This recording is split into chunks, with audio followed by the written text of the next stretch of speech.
Let's gather from all around the globe and join a BenjyDe corner as we share the untold stories of individuals that have impacted society in their own right. Presented by renowned broadcast journalist BenjyDe. Turn to the corner every week for great talk, creating good vibes as we discover new transformations and great conversations. Watch your BenjyDe corner on Facebook and YouTube, streaming live, showcasing community stories that affluence our lifestyle. And now, welcome BenjyDe, the voice, and her various guests. Turn to BenjyDe's corner.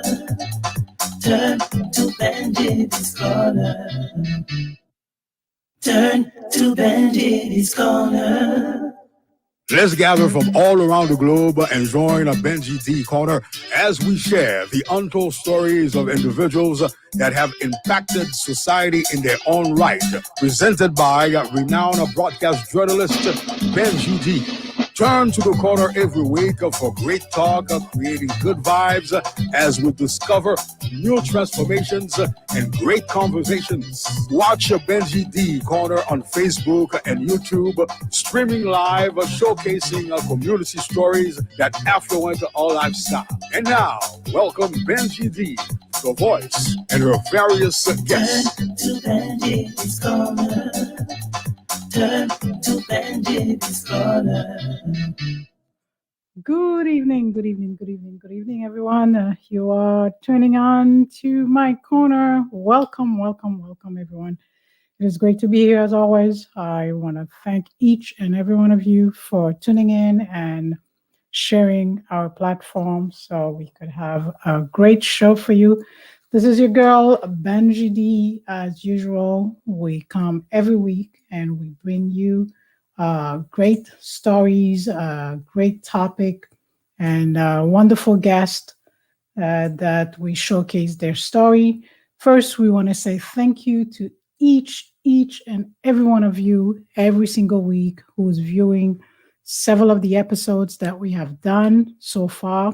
We appreciate it. Keep on telling your friends and families to watch our episodes because we have several so far.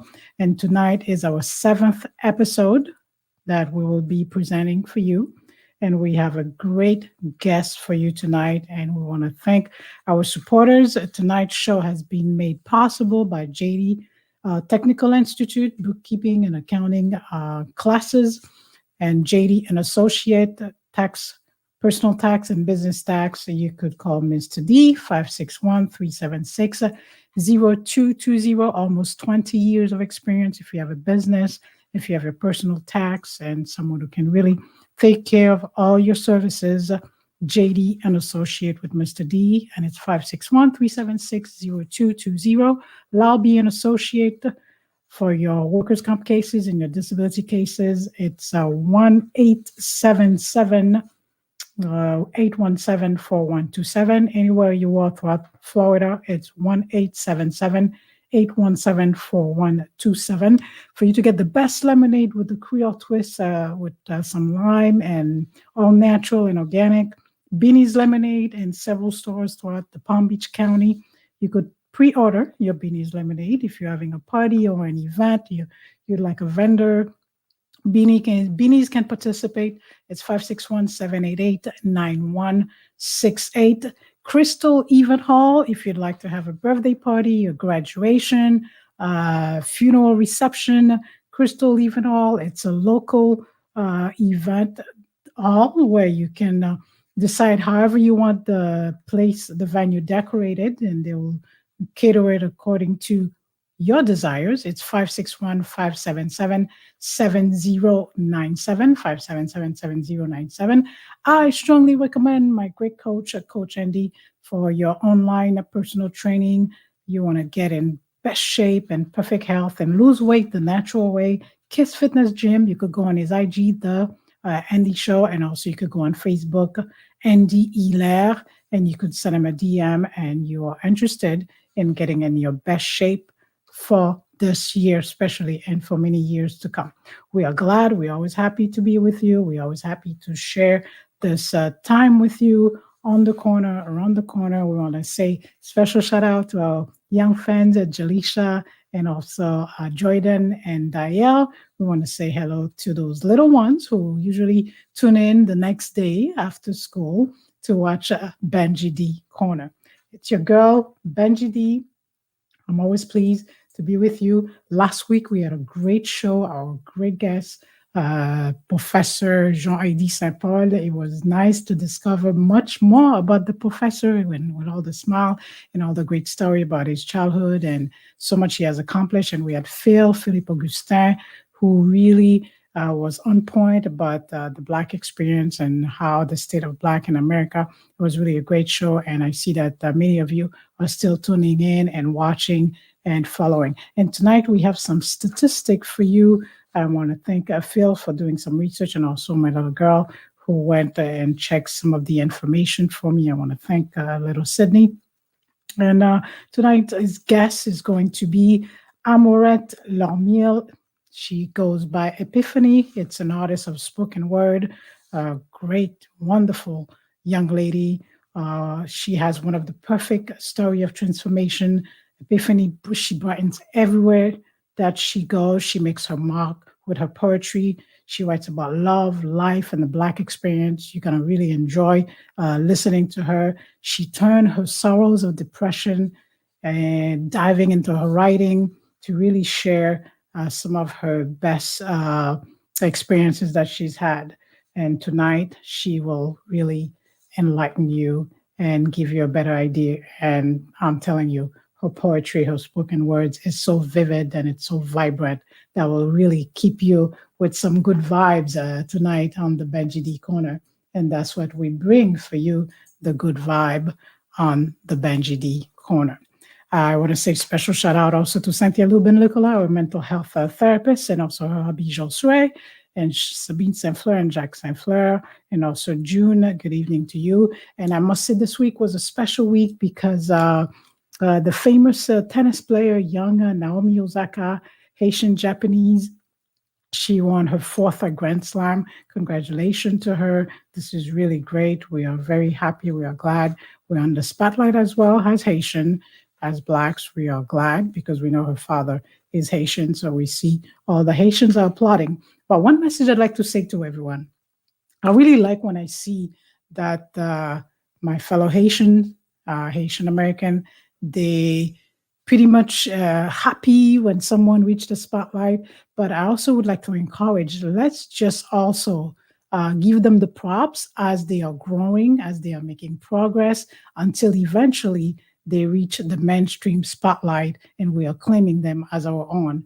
But let's encourage them as they're starting out as well, not just when they reach the pedestal, because many of my youngsters, many of artists who have made it that I know personally have shared that with me. They're like, well, when I was starting out, nobody really cared. Nobody really give me some props. There was no encouragement in my community. In other communities, you get the encouragement, you get the bravo, you get the congrats. But in our Haitian community, it doesn't happen quite often. So let's uplift everyone as they are making progress, as they are entertaining you and doing the best they can so they could reach to that higher pedestal so the whole world can see them. Let's just start doing that right now.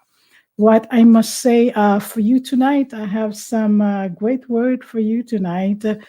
Connection. Connection is something that can be really deep when you connect with someone, when you vibe within the same length with someone, when you're sharing the same frequency with someone, when you feel like you can relate, you have so much in common, and the energy just flow when you have this connection and the attraction and the deep connection that you feel, it just remains. Everything you attract is really what you think and what you feel.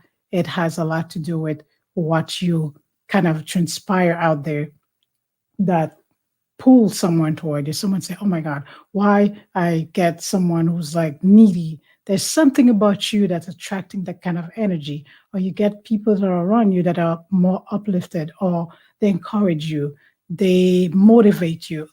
It has a lot to do as well, the way you keep your frequency length going, then you will attract such. So connection can be very deep. It's what you make of it. And whether it could be on a negative aspect, you could also use it as a lesson where you could become more tuned in and more connected with your vibe that can really keep you going. In a few minutes, we will welcome our guest for you tonight. I must say to everyone, it's good to be connected. Stay connected and kind of watch your circle and pull from every energy that can really keep you uplifted, not really putting you down, not really getting you on the wrong path, but really taking you to the right path. And as you go through these experiences, it gets better and better with deep connection. And typically, you may connect with a family member, or you may connect with a friend, or you may connect with a complete stranger that you just met, and you felt there was something there that you couldn't understand, but something pulled you toward this individual. And later on in life, throughout the years, and you will eventually find out, okay, that was the reason that we were so connected. There's something deep in our soul. There's something in the energy that's flowing. There's something in the vibe that you picked up, but you couldn't even put your finger on it. But some way, somehow, the connection was there. So connection can be very, very deep. You really got to keep on vibing with your frequency length and your wavelength that's sending this energy around you. As you could say, your aura. Most people sometimes they'll say, well, it's the aura. There's something about you. You walk into a room and you light it up. Or you may walk into a room and you kind of dim it. So it depends on which frequency length you are using to remain connected with what's around you and whoever is around you. Tonight, it's going to be really, really great because spoken words, it's something that it gives you this thought of so much going deep and thinking of issues, of many things. It could be about life, it could be about love, it could be about particular topics that are very poignant topics that often we don't talk about as much as we should, but through these spoken words, they are expressed in such a clever way.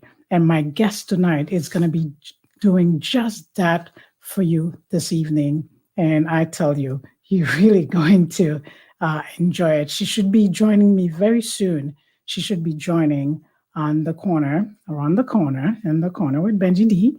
She will be with us very shortly, talking about her. I see in the background. She is quite ready to really share her experience. And tonight, with her transformation, I can't wait to hear much more about it. The great thing with our guests, I must say, certain some of the details that they share, believe me, I'm hearing it for the first time because what I do on the BenjyDe Corner, it's not scripted. It's not scripted where I rehearse with my guests what they're going to say, how they're going to say. It's nothing like that. It's real. It's as deep. It's from their heart. I really pull the best out in them and really allow them to show their emotions and what they go through, what they have done, what they have shared, and the experience that they have. And that's the way I prefer that this particular platform is having a way of featuring these special guests, because that's what we see. These are untold stories that quite often others may not share or we don't hear about because they are real. They are very deep and it's very personal. And that's what we do on the BenjyDe Corner. And I always feel privileged and I feel humble about it. And I'm also grateful that they give me this opportunity to share that with me. And I get an opportunity as well to share with you, the audience, wherever you are. I want to thank my great producer, Alan Daphnis of 4 Diaspora TV and general manager of WPBR 1340 AM, my publicist, Natasha, with Let's Boss Talk, who makes me look good and sound good, and also Lois and Trevor, my technicians, who really keep it going. We are not going to take time, and we must tell you, give us a chance to quickly welcoming very soon our wonderful guest who's in the background. Let's hear the great voice of Alan Daphnis and also Stanley Toussaint of Lacoste. Turn to BenjyDe's Corner. Let's gather from all around the globe and join a BenjyDe Corner as we share the untold stories of individuals that have impacted society in their own right. Presented by renowned broadcast journalist BenjyDe. Turn to the corner every week for great talk, creating good vibes as we discover new transformations and great conversations. Watch BenjyDe Corner on Facebook and YouTube, streaming live, showcasing community stories that affluent our lifestyle. And now, welcome BenjyDe, the voice, and her various guests. Turn to BenjyDe's Corner. Turn to BenjyDe's Corner. As promised, we are welcoming our guest. Good evening. Happy to see you. Happy to have you. Thank you. Thank you for accepting the invitation. And I have to tell everyone, because it shows the program is so not scripted. I have to share with the audience. You were so patient with me in public. I must say thank you. I have to say what happened. She is this great guest of mine. This is a young lady who is so busy. I thought I was busy. She's busy. I thought I had an hectic schedule. She has the most hectic schedule you can think of. Amorette, Lormil, Epiphany. That's what she prefers to go by.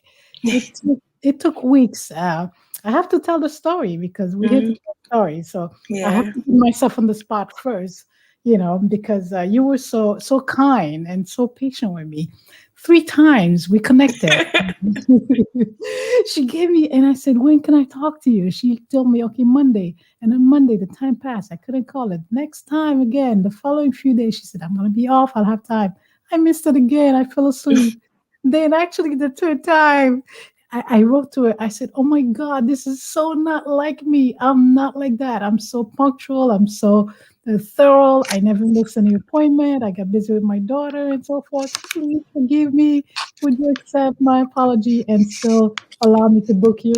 So I must say, you're very considerate. I had to share that with you. Thank you so much, Amorette. It's Thank you for having me. I appreciate being here in this space with you. You all can hear me. Well, you can hear me, right? Yes, I can hear you very well. Okay, very cool. Well, it's great to have you on the corner. And on the corner, we share everything. We talk about everything. Okay. And thanks for being so considerate. No problem. It is so great having you. This young lady, I know you're probably going to try to be so humble tonight. She has been featured so many times in Sun Sentinel and several other newspapers. If you type her name right now on YouTube, you'll get a better idea, much more, not only what she's going to share, you see who I really have on my platform. So it's such an honor, and I'm truly, truly, truly humble and grateful to have you.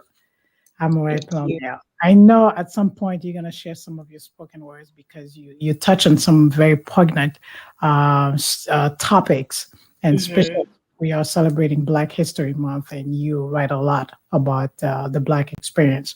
Before we start with all that, let me allow you to say hello to the audience before I start with the questions. Okay, hello audience. As mentioned before, I am an advocate and an activist in the community. I am also an arts educator that works with a nonprofit organization. And so my focal point in the arts is the art of spoken word poetry and written poetry. So yeah, that's kind of where I'm at right now, working with the young people, but branching off as an artist, always been an artist, but taking it more seriously now, and branching out to, I don't know, I guess get into this new chapter of my life, books, tours, videos, all of that fun stuff. Great. And I must say bravo to you. But you studied somewhere. Which high school did you attend? Because you are here from Florida. Yeah.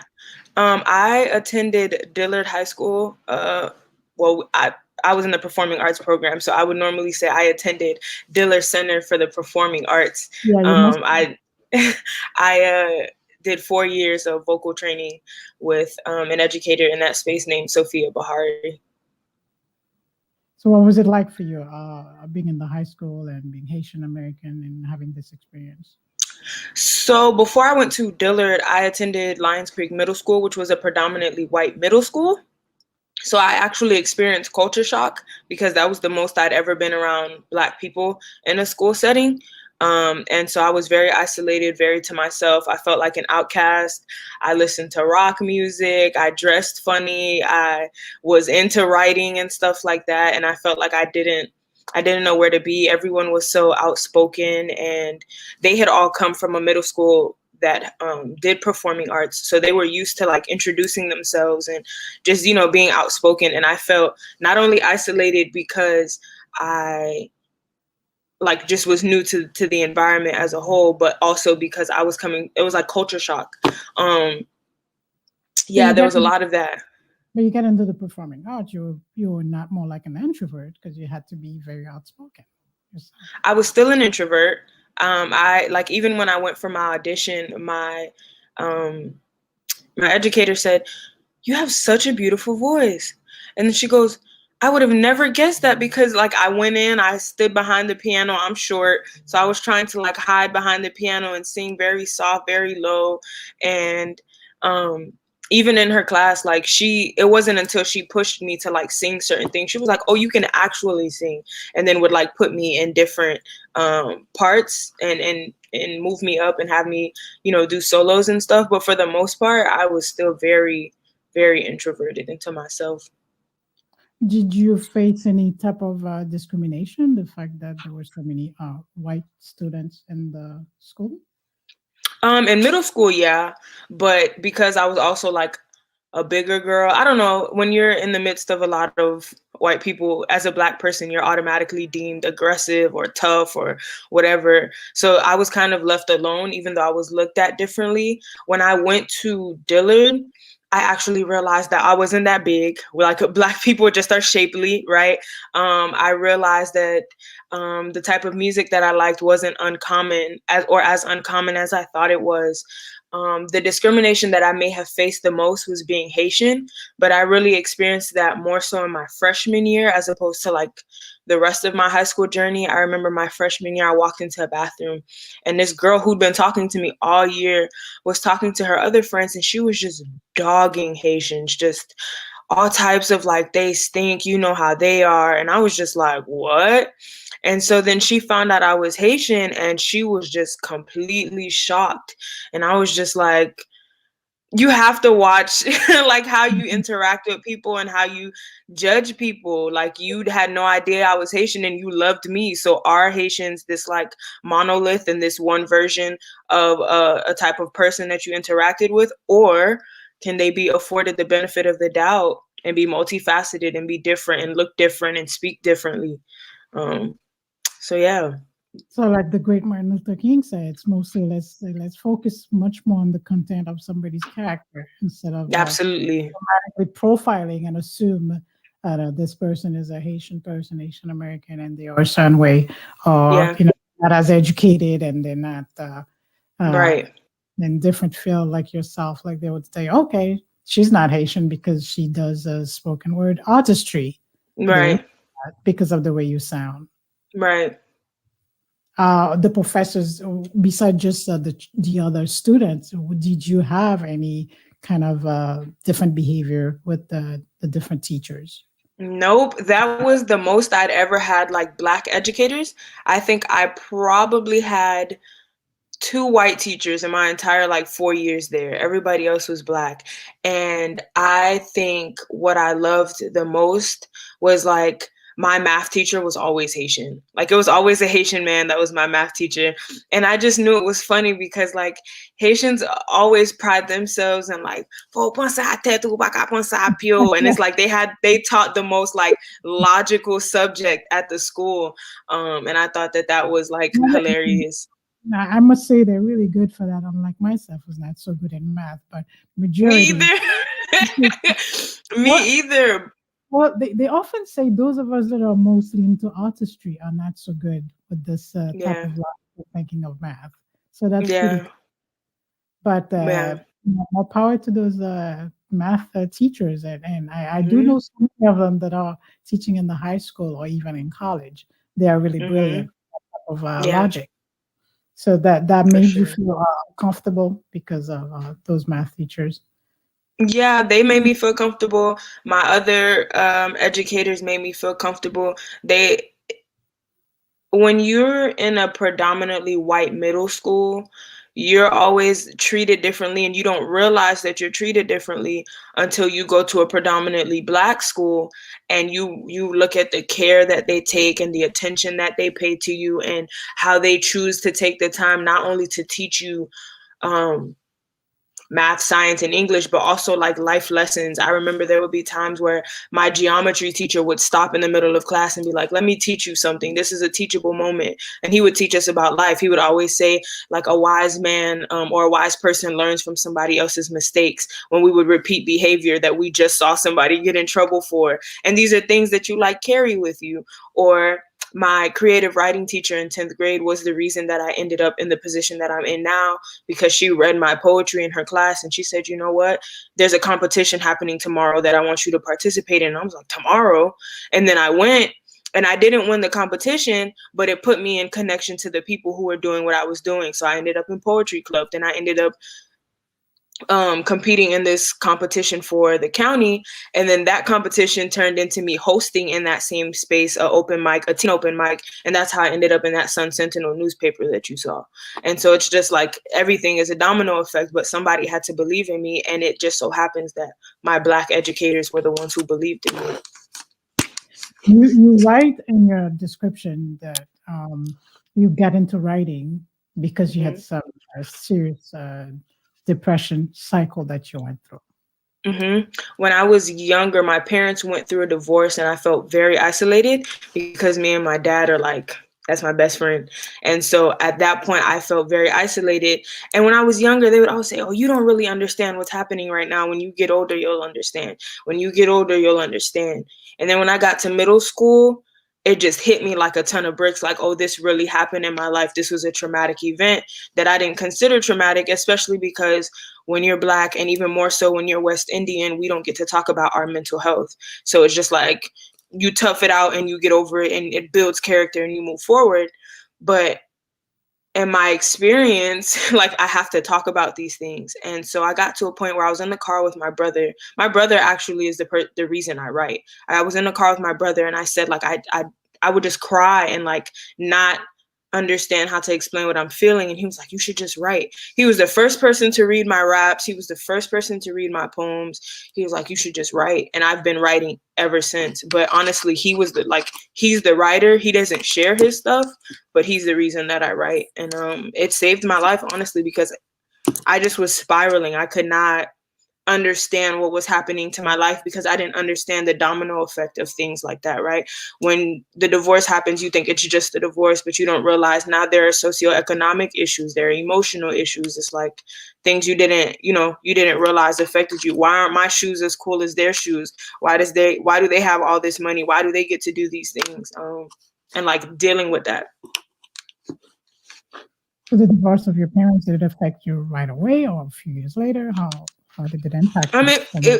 It impacted me immediately, but then it had a different impact later. So when it impacted me immediately, I thought it's something that you're sad about for a few days, a few months, maybe a few years. I didn't realize that I would have this like lifelong grapple with, the dynamic, because I saw everything. I was too close to everything. And it just affected who I became as a person and how I process things and how I interact with people. And so, yeah, it just changed my habits, how I process stuff. And I didn't realize what it was doing to me. I didn't realize what I was experiencing at the moment. But when I look back, like if I go talk to a professional, they always say, like, when's the first time you experienced this kind of hurt?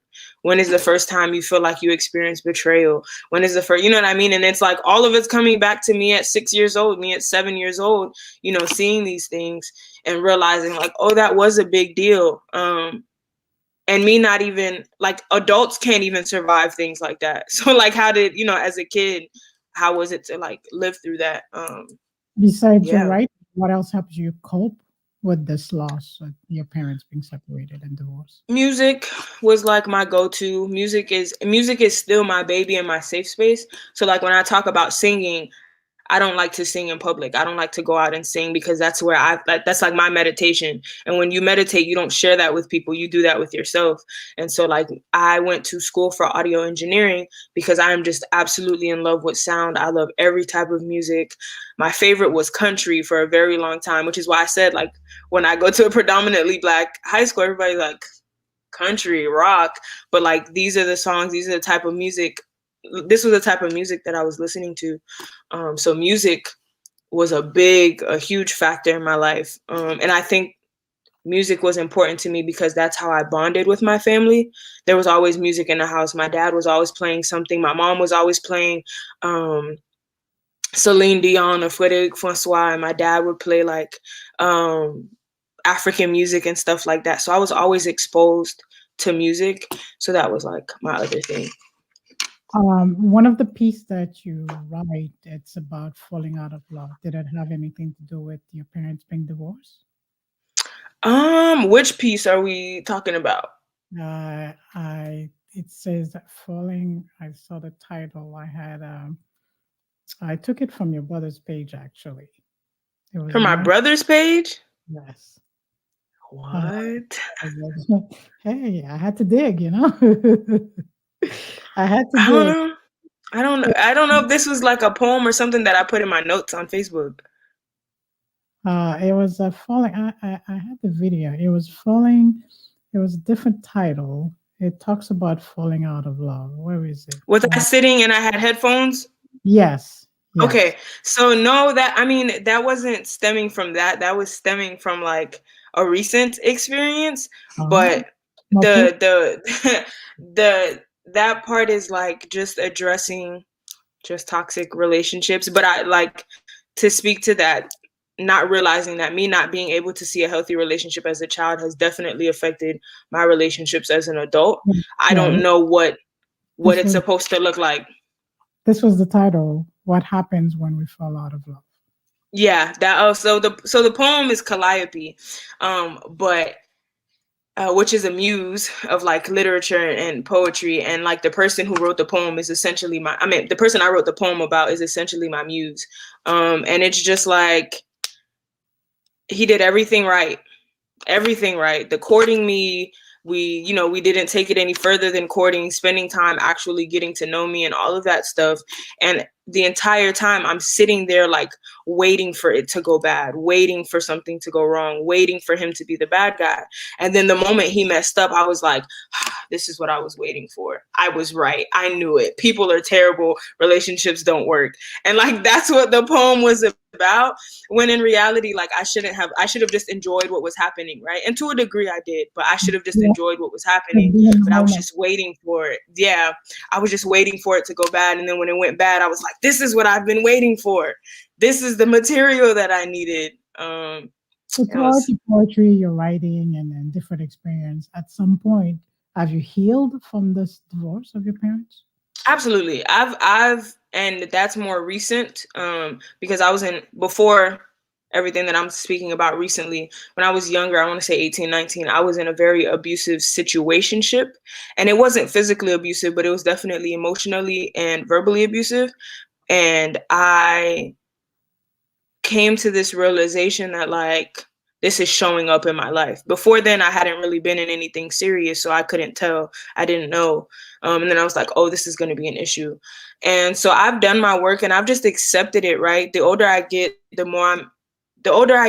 the more I become an adult, the more I'm able to understand that my parents were adults, right? Before they were my mom and my dad, they were just people. And sometimes people don't work, and sometimes things don't work. And I have to afford them the grace of like those mistakes or those shortcomings, or like things just don't last. My dad always told me since I was a child, the only constant in life is change. He always said that. And so like learning to understand that that was just a change that I had to experience. They don't love me any less. I'm not less of a person because we went through that, or because we experienced that. I forgave both my parents for putting me through that, because I don't think they meant to hurt me. They were just hurting. And I just caught, the consequences of that, or I felt the consequences of that. Now that you are older, does that Is that a precedent for a relationship? Are you in a relationship now, or a relationship you later on would want to have, from what you went through? So I'm not in a relationship right now, but I do know that I hope to have realistic relationships. I think growing up, I had the belief that relationships were fairy tales and everything's always good and then it's just really bad. And that's not the case.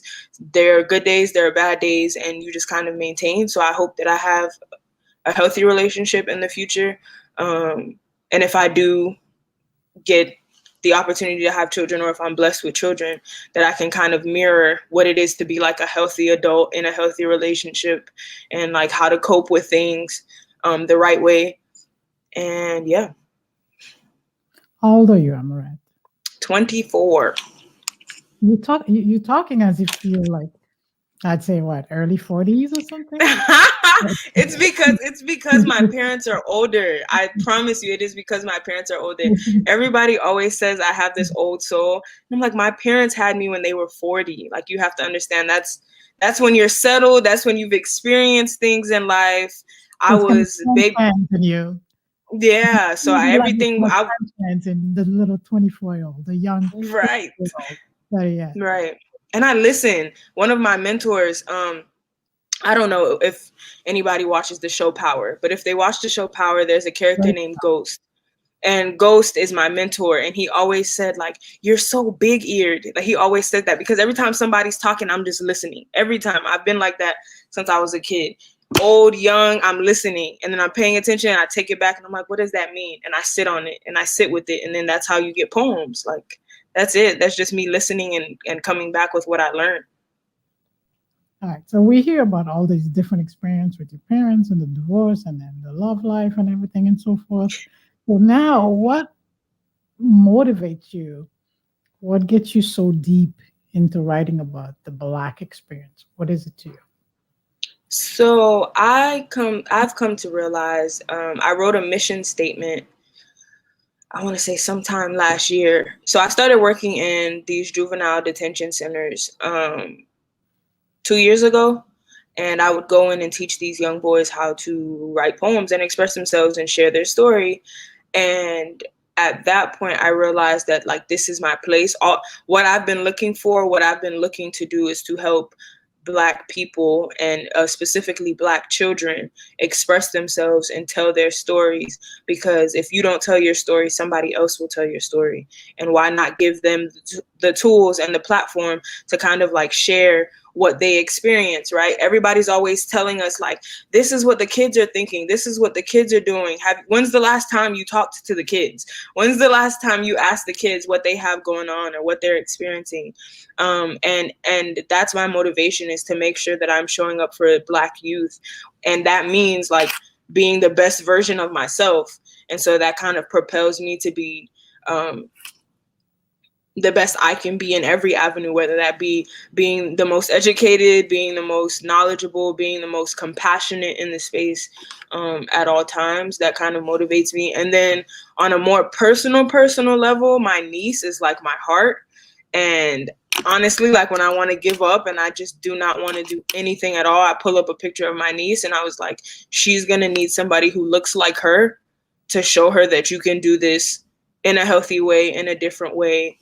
In a positive way as a Black woman. We don't always get to see positive representations of ourselves in American society. I can't speak to other societies, but we're always loud and ratchet and ignorant and this and that. And those people have their role in society as well. They're not less woman because of it, but that, I don't know, we can do this differently. We can do life differently. And we also have to emphasize as well, not only just the Black race, but Haitian Americans. Absolutely. The world, as we talk about them and show them, like yourself and many that are doing different in different fields, you know, right, where they present and where they're on the spotlight in a different way. Way. My favorite thing is to go into a space and nobody has any idea that I'm Haitian, and then my mom calls And now everybody knows I'm Haitian because I'm not going to speak English to my mom. And then I talk and they're like, what is that? And I'm like, that's a day, mommy. and I'm like, yeah, I'm definitely Haitian. Or if I'm somewhere and then Spanish music comes on and I respond, they're shocked. And I'm like, yeah, we're different. Everybody's different. There's layers. Yeah. We are super rich and we mix with so many different cultures. I tell people that all the time. And that's absolutely. That's why we can fit in and relate and mold anywhere that we are. And I know they're like, wow, she can talk. We know you can talk, and that's why you keep on talking and talking. But share some of your pieces. I'd like to give the audience a chance to hear you. Okay. Words. What did you you mentioned Calliope, so I'll do Calliope first, and then I'll do another one. Again, Calliope was about a recent experience. And it's funny because he loves the poem, but it's my truth. So before you start, I have to say special hi to Miss Paulette Sayeda from Crystal Even. Oh, good evening. She's watching. She say you look great. Thank you. I appreciate it. So I found love in the way you squint your eyes when the laugh is real. Found joy in the way your voice creaks in excitement. I feel safe in those planets you call palms. There are psalms in the way you hold me. Ain't it but a song how we sit in between the breaths of our passion? I could sit here with you forever and it feel more like yesterday than tomorrow. Peace be calm. You know no still like the one I love. He typed to make waves fall to hush with a touch. Stoicism is an understatement. I found bliss in the way you crinkled your nose 2 Saturdays ago. A score from today. I could still script the way you killing me softly. Refuge in that safe haven of a heart hold that life imitates art this way. My muse, Zeus, Calliope, don't lie to me. You've a world of carnivals and reflections buried in the pits of your face. Your breath be southern roots. City boy meets 808s. I'd steal sons from God a few times over. Heaven must taste just like the way you walk. Smell how you see. I'd sell my teeth to see you happy. You deserve so much more than I can find to give. I dig to the core of a galaxy to know what makes you stutter. But ain't it like a poet to make sonnets of the way you blink and haikus of the seats in between your eyelashes? Ain't it like an artist to free verse the curvature of your ears and find cryptic message in the creases of your brow? Your voice is the island of sirens. I'm in a scary place, the point of no return, a forbidden chapter. Our chemistry bears strange fruit, yet and still I'll find pain in the way the routine no longer riots your core. You don't look at me the same, and I can smell it faintly. I'm more woody than Buzz Lightyear. It's quite clear there are signs of arrhythmia, distortions in this pattern, and I can't discern a disease from a symptom, a cure, or a cause. I found pause in the way you've managed to take my breath away. Managed to keep it tethered to your beck and call. You say leap, I jump. You say sit, I sink. Unrequited obsession makes you desperate this way, my wall. Scorpion, Arato, a lot more lies that made their way from your lips, but ain't it real of me to see you for who you are and not what you could be? Ain't it novice of me to fall in love with the falling out? Make a mural of the 1 foot out the door, find the BS in the smoke and mirrors, call it love. Make it a song, then sing it to the world. So that was Calliope, and the poem you mentioned. And then the next one I would do. So in 2020. Let me ask you quickly before you go. Beside your mentors, who inspired you as a poet? As a poet, it would be rappers. At the time, like Lil Wayne was a big deal, and Nas and Immortal Technique. Immortal Technique is like a political rapper, so he always kept me conscious. And then you have Nas, who's more of like a storyteller. And then you have Ludacris, who was like rowdy and just turned up. And so I had these different, like I said, I took everything in. And then you have country music, which I said was like the love of my life, and that's poetry. Country music is poetry, and at that time I was also, like I said, very sad. And so I don't know if people pay attention to the country music lyrics, but it's very sad a lot of the time. Most of But the it's time. their most Very vulnerable deep, stuff. very emotional, Right, deeper. I love right, right. So they're sharing their emotions and themselves, and so wanting to mirror them, and I would say that's my inspiration outside of my mentors. You were gonna say something about 2020. You were gonna explain. 2020, February, so about a year ago, I lost my grandmother, and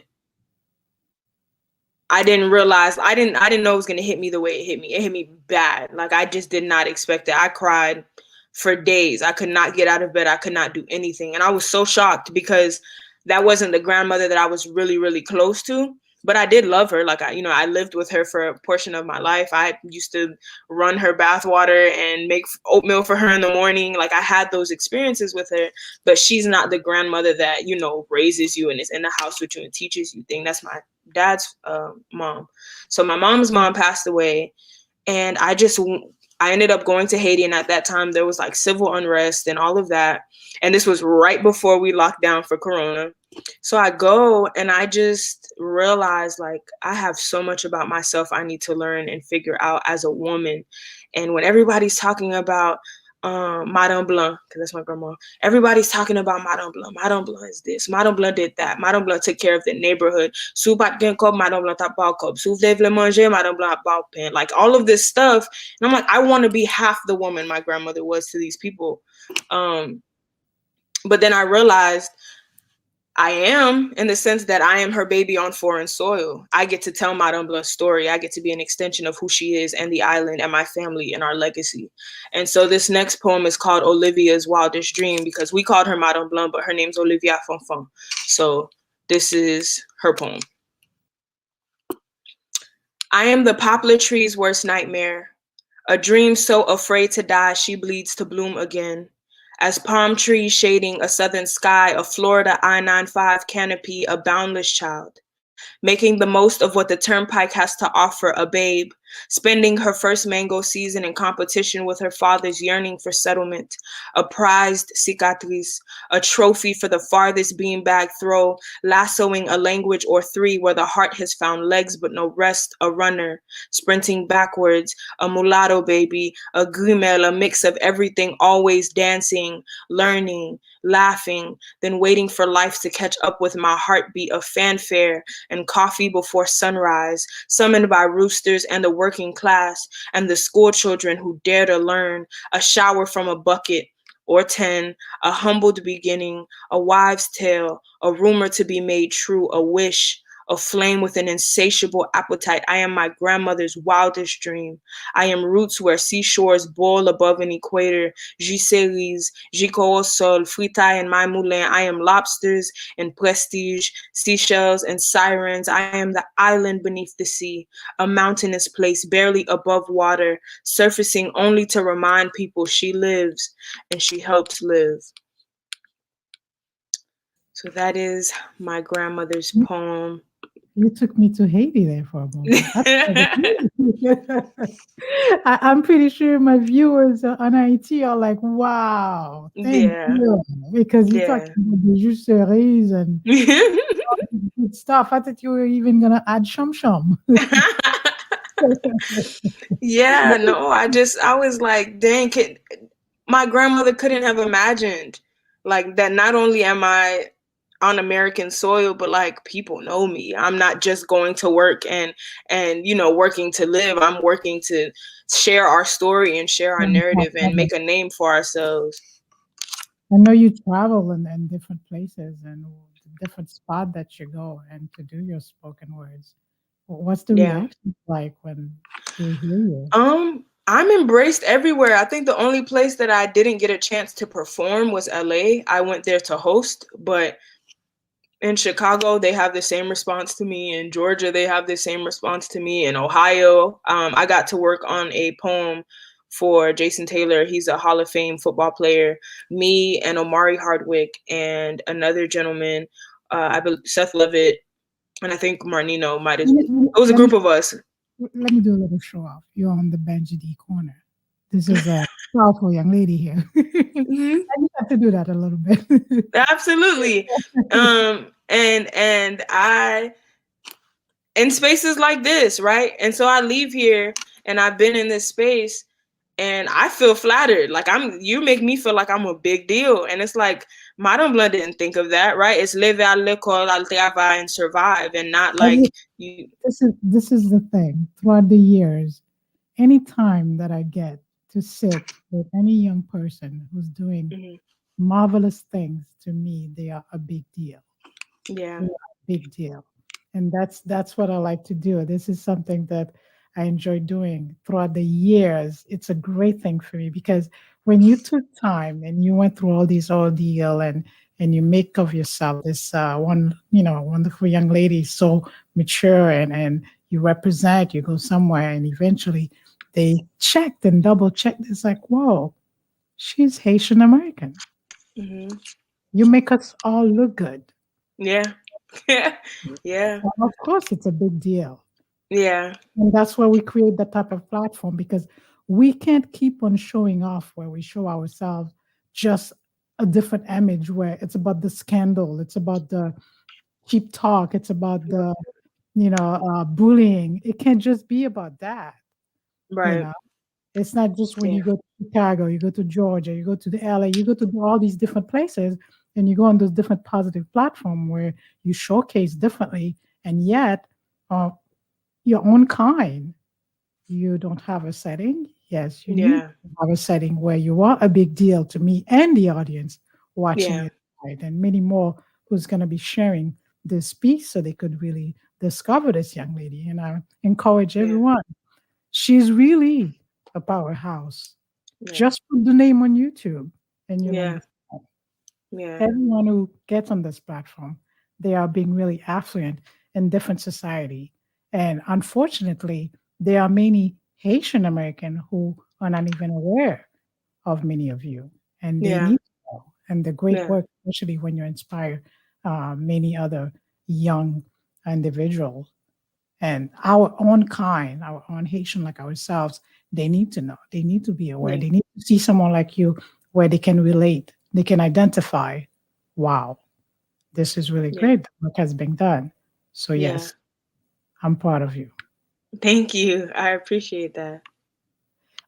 There was another piece where you wrote about this one is really deep because this is the reality that we hear about and we see in the news a lot with those different arrests that have been done with young black, whether it's an African American or minority like a Jamaican Hmm. or Asian American. We know how there's very catastrophic incidents that happen. As a matter of fact, recently there was a young man walking. I forgot where he was walking. He was in Texas. He was Hmm. coming from work and he was being followed. And the way the attitude that the police officers had toward him, as in being a right young man, most Yeah. like they would have approached him. Come on, son. Usually that's the Yeah. toward a white, Yeah. male. But when it's a black male, it's different. You automatically they're a suspect. You don't know if Yeah. they're in a bag. So you wrote Yeah. a nice piece about situation like that. Can you share Yeah. tonight? Can I share the piece or can I share about The piece. I don't know which piece it is. There's a multiple. You mentioned Trayvon. You mentioned wait. I'm gonna look for it. I'll give you the title. You mentioned Um, you mentioned Trayvon. You mentioned because this might be a really, really old one. yeah. That's a This very was old. on you. It was on YouTube. Yes. It's I don't have that memorized. Let me see if I. When I say you think the cops are battle rappers, yes, yes. okay, That was I an could do old that. I pulled it up. I got it. yes. Okay. So my AirPod might die. So if the volume changes and you can't hear me, you're gonna have to interrupt. But I'm gonna rock like this. Okay. So the poem's called Oppression. You think cops are battle rappers the way they dropping bodies and catching homies, but they not protecting me though. And I ain't saying all cops are bad. I'm saying I ain't met a nice one yet. And I probably lose my life after I do this set. God forbid. I want to be more than a hashtag. I don't even like doing poetry about this. I like writing about boys and the stress of teenage things, but I'm tired of muting my mental and repressing hood dreams. And after hearing what I have to say, people will say I think about it too much, but I think they trying to hood my dreams so Ku Klux. I'm always torn. Because I love and want peace and reality, but my rebellious side refuses to let me ignore the truth. So you're right. I'm going to get on stage as an angry African youth in America and tell you that Tamir Rice's, Eric Garner's, Trayvon's, Mike Brown, and every other young Black man that dies every 28 hours death can't be justified. But this is so much more than Black men dying. It's thousands of years of royalty where we were mostly slaves to the finer things and nature, followed by hundreds of years of oppression. It's helping my people understand that people only do to us what we let them. So we need to learn our history, learn ourselves, quit this pimp and show process. After enslaving these people for 300 years, a miracle happens. Mr. Pretend to run the country decides he's going to free these people, but not because he cared, because the only thing that mattered to the elite in this life is maintaining life and advancing finance. So you can't explain capitalism due to people's lack of logic. So he freed these people who knew no more than yes, master, no master, because we weren't allowed to read, forced to adopt a religion, unnatural, questioning why my savior doesn't look like me. So pardon me if I can't breathe under the pressure of chokeholds and concrete, under more pressure than oppression and cop knees. You hate me because all I want is for my people to be free, free from self-hatred and poverty. But technically speaking, it starts with me. It's a shame. Since racism or oppression isn't a problem that exists, someone please explain to me this. Why is it when I walk in a store, Sarah isn't the one followed? Me and my homeboys are. Why is it they make it seem like we're only good for showtime at the Apollo? This dates back to Fiddler, strumming banjos hollow like corpses left after organ harvesting, newspapers not being read but stuffing dead bodies instead. Rest in peace, KJ. Research that. The words in my history textbook jumbled to gibberish before mine eyes because my life has been a lie, telling us stories we couldn't decipher as fiction. So here I am on stage, Africa bombarded out, Quest Tribe called, proclaiming that I found my truth, professing that I now understand why Tupac and Jimmy are mine, why Basquiat is mine, and that before being American or even Haitian, I am African. I am gold, I am light, I am more than punchlines and witty metaphors on a mic. I am thick-bodied and skulled, but never myopic, because my spirit is unleashed. And despite being terrified, making sure I live to see my offspring breathe. This battle is bigger than me. So when will I learn to love mine without a rapper telling me to do so? And when I stop saying this poem, will you remember anything I said? So that was oppression. That was so weird because like I wrote that when I was 17, but that was cool. I mean, the thing is, you wrote that several years ago, but unfortunately, it's still happening. Yeah. Can you imagine? It's still happening. It's still scary. I can't like watch the videos anymore or like read the stories about it anymore because it almost feels like if you've watched it once, you know the story, you know what's happening, and it's just traumatizing. I'm never okay with that. That's never okay. That's not something people can get used to. I have Black men that I love. I have Black men in my family. I have friends. I have me to worry about, right? Because we don't always talk about how Black women are also endangered, and all of that. So sometimes I don't want to live in that space or talk about it. Sometimes I want to talk about other stuff, but it's just every day they're harassing somebody or you know, that boy was walking in the snow. It's 0 degrees outside. Yeah. While they're in jail. For what? Like for what? Yeah, he was put in handcuff. Yeah. Ridiculous. Well, we have to keep on spreading the word. We have to, because quite often they say, well, you know, they look suspicious or they were acting a certain way. But what about the others?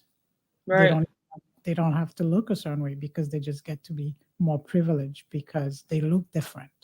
Right. They're not necessarily profiled. Yep. So you personally never had any such incident, thank God. No, the one incident I had was something happened at my mom's house and I called them for help. And when they got there, they said, "Do you know who did it?" And I'm like, "No." And then they were like, "What school do you go to?" And I was like, "Dillard." But we live 20, 30 minutes from Dillard in a suburban neighborhood. So I didn't understand what that had to do with our emergency. And they laughed and they were like, "Do you have any issues with anybody?" Mind you, I told you I kept to myself. So I'm sitting here and I'm like, I called you for an emergency and you're making it seem like what happened to us was our fault. Had this been the next door neighbor, you would have been canvassing the community. You probably would have gotten to my house faster. You know what I mean? And you think about all these things and it's just like, when I have those interactions, I'm not too fond of that. Or like somebody that I know and love was arrested and slammed on the concrete. They pulled him over for a traffic stop. So how does he end up slammed on the concrete? Then when they arrest him and they take him to jail, they don't allow him to drink any water. So it's like they don't allow him to make his phone call. And it's like for a traffic stop. It's like a Sandra Bland situation. Like you get what I'm saying? And it's just those interactions are more than enough for me, because the bad apple spoils the bunch. They're always saying it's not everybody, but if you have enough of them, it happens often enough for it to be a problem. There are certain jobs where you can't afford to have bad people. You can't have a doctor and say it's only some doctors that kill people. Nobody's going to go to the doctor. He's not a good doctor. So you can't just be like, oh, it's only some officers. It's enough for it to be news. Bad. So, yeah. What's next for Epiphany? I'm working on a book. So that is the hope, that I have a book coming soon. It's going to be a book of poems, and it's essentially going to be a book of odes to South Florida. And then after that, I am hoping to kind of get my content on YouTube and whatnot and kind of get that party rolling. And then I think I want to do a music poetry like fusion project, or like crossover. Where, similar to the video you saw with the headphones, I would be doing poetry with music in the background. I think we need something more like compile with all your different pieces and generally, because they're really yeah. Good. Thank you. So you have a last one you could do for me tonight? Something like, where we're not complaining, where we're not. No, it's okay. Let me see what's in here. Next week, I'm having this young lady. She's a writer. You're talking about you writing a book. You should read a book. Absolutely. So I'll do this poem where I kind of celebrate Black men. I think it's cool. I wrote this at a time where I was, or what I thought was, in love.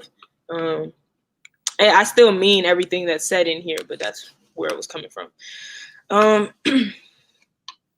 I met God in the flesh. He had brown eyes, nappy hair, and a broken heart. He spoke of self-preservation and discovery of who him be. He searched for meaning in places he didn't belong, longing for understanding. He forgot who he was.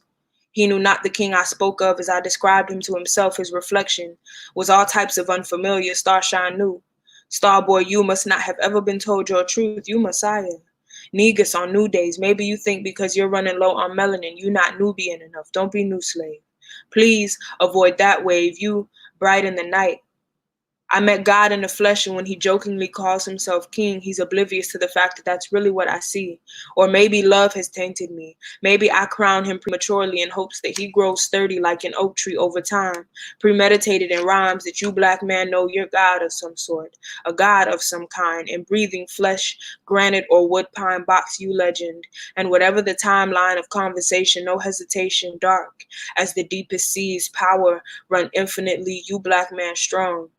Black man real, Black man with duality, Black man still, you're more than gold. Carrots are accessories to your shine, puzzle to mind, quest to find, you melanin. In your darkness, at your worst, lowest of lows, Black man, you are still Black magic. That sounds good. We love our Black men. I definitely love my Black men, so... I come from a Black man. I'm surrounded by Black men. Definitely love Black men. And particularly the Haitian. Absolutely. Put it like that. Absolutely. I know the Haitians men that are watching are like, yes. For sure, for sure. Yes, yes. Well, thank you so much. It was Thank you really, for having me. it was great chatting with you. Thank you for having me. I appreciate this space and this platform. I didn't know your social media, but I'm seeing it in the back. So I think it's BenjyDe on Instagram. I'm going to go follow once I get off here, and keep in touch and tune Definitely. in. You know, when I'm not the guest, I can be in the audience and support still. So thank It's you a, for having me. it's a pleasure. It's always a pleasure. Big shout out to you and hello to the family for me. Have a wonderful Okay. night. Don't work too hard. I want to thank you. I'm actually Very going to go study, though. I have to study. I have an exam in the morning. So I'm going to go study, but I'm good. not going to go. I'm not going to go to work. Alrighty. Talk to you later. Good And I, night. and I promise next time there won't be 3 times where I don't make sure that we connect. Okay. Got it. I'll make sure that, I call. Okay. Got it. Thank you. All right. All right. Good night. Have a good night. This was my guest, Amorette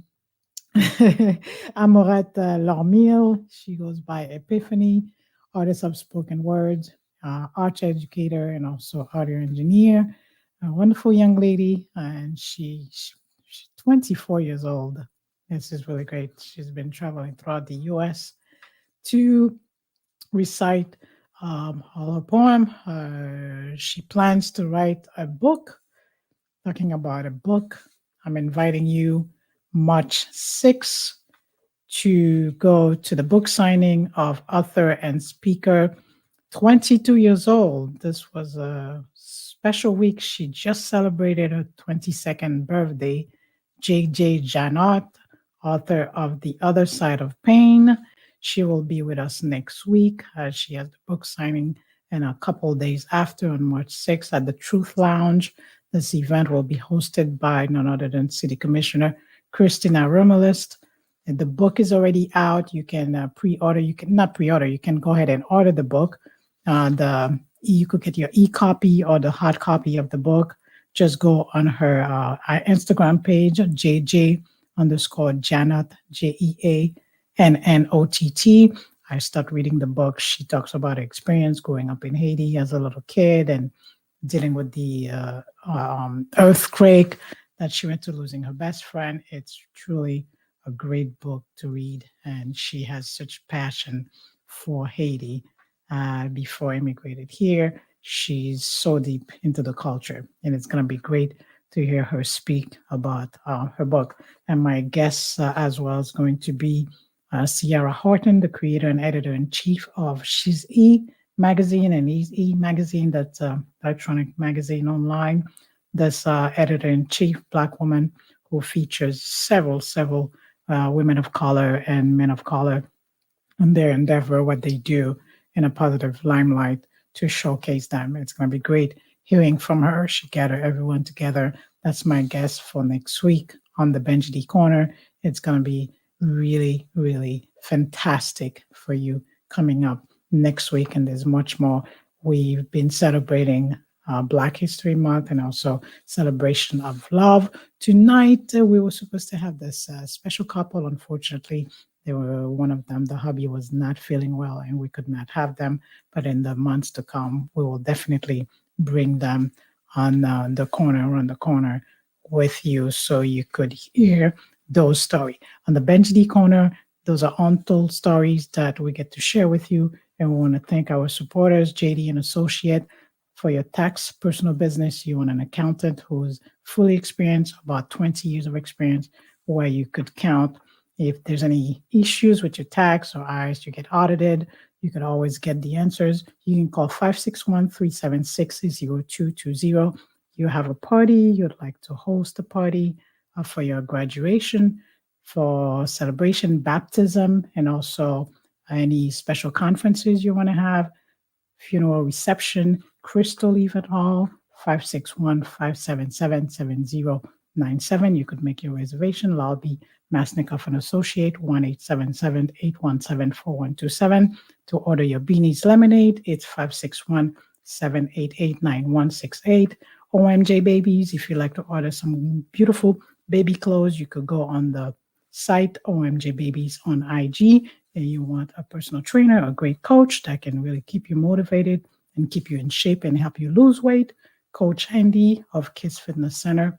Just go on the page on Facebook, Andy Hilaire, and he'll be more than glad to work out a specific program for you, tailored for you, that can really help you out. It's always great to be with you. I really have a wonderful time. This is very therapeutic for me. It's always a joy. I enjoy doing this. Yeah, I'm passionate about doing this. The more I do this, I always enjoy it. I always love it.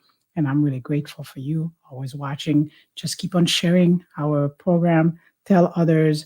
Subscribe to our channel, BenjyDe channel. It's BenjyDe, CONER, corner. You could subscribe, continue subscribing, so we could add our numbers, so we could add more to our viewership. And also this week, something that happened that was really great. We want to give a big shout out to Fernando Estime, who's on Facebook. He's one of the most popular hosts on Facebook with his content about politics and Haiti and much more. And he's the first one to have 700,000 likes on Facebook. And I must say, among all the Haitian different media there is on those social media platforms. And we know one day we will reach that, because now we are doing baby step. We are turtle.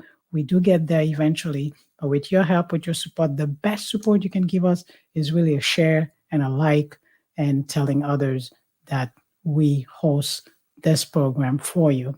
That's the best gift you can give us. We're not going to put little Cash App, or, if we put Cash App, we want you to support several organizations that we know that are helping in Haiti, organizations that are helping here. We would prefer that you give those donations to them. But as far as supporting us, what we'd like for you to do is really click and subscribe to our channel. Follow us on Facebook, BenjyDe Corner, and tell others, tell much more that we are on, and we host this program for you every single week. We come on, and even after the show is done, you can continue watching with your friends. You could view the program much more. It was great being with you. I really want to thank each and every one of you. Every week we do this together. Without you, we don't have a program. My team, Natasha with Let's Bus Talk, really helps, really back me up 100%. Lois, and also Trevor, and also Alan Daphnis with For Diaspora TV every week with different programming, and WPBR 1340 AM, Haitian radio. Just thank you guys. It's really nice from the bottom of my heart. I want to thank you for supporting this program and for adding more and more viewership to our shows. Continue, watch what we present to you, and we have several much more guests line up and much more stories and stories of transformation. And this wonderful young lady really had some great deal of personal story to share tonight. It was great hearing it. You want something that's not scripted, something that's real, something that raw, that's deep from the heart. Tune in on the BenjyDe Corner, and believe me, you will not regret it, and you will learn a lot more and discover much more. Several of our guests in different communities that are talking about things that are really deep and personal to them. It was a pleasure. If you'd like to reach us, you could email contactbenjyde@gmail.com, and you could also inbox us on Facebook, BenjyDe Corner, and also on IG, BenjyDe Corner, and we answer to all our messages. And also you could give a call, 561-331-1021. Some people will say there's no number. It's 561-331-1021. If you'd like to contact us, 561-331-1021. Preferably, we'd like for you to send us a text message instead. You could message us via with a text. It's 561-331-1021.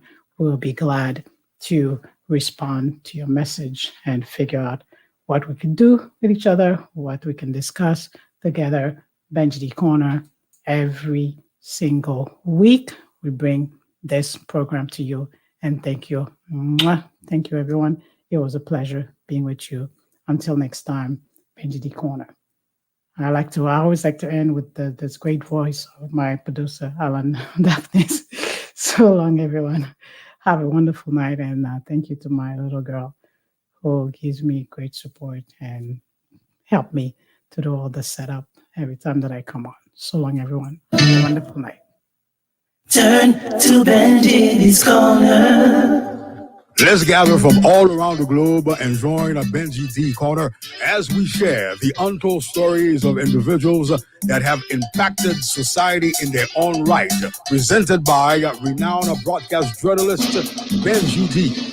Turn to the corner every week for great talk, creating good vibes as we discover new transformations and great conversations. Watch BenjyDe Corner on Facebook and YouTube, streaming live, showcasing community stories that affluence our lifestyle. And now, welcome BenjyDe, the voice, and her various guests. Turn to BenjyDe's Corner. Turn to BenjyDe's Corner.